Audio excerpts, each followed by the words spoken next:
সাম্প্রতিক সময়ে সামাজিক যোগাযোগ মাধ্যমে একটি ডায়লগ ভাইরাল হয়েছে, যেটি হচ্ছে বাংলাদেশের নতুন শিক্ষামন্ত্রী আ.ন.ম এহসানুল হক মিলনের দেওয়া ডায়লগ।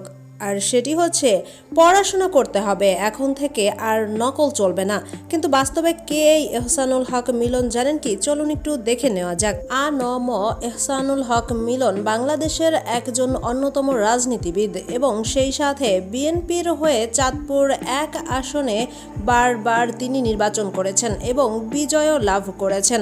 1957 সালের 26শে মার্চ চাঁদপুরে জন্মগ্রহণ করেন আ.ন.ম এহসানুল হক মিলন। ঢাকা বিশ্ববিদ্যালয় থেকে রসায়ন বিভাগে তিনি স্নাতক ডিগ্রি অর্জন করেন। New York institute of technology থেকেও ডিগ্রি অর্জন করেন। বাংলাদেশের রাজনীতিতে তিনি বহুদিন ধরে রয়েছেন। 1996 সাল থেকে 2001 সাল পর্যন্ত চাঁদপুর 1 আসনের সংসদ সদস্য হিসেবে দায়িত্ব পালন করেছেন।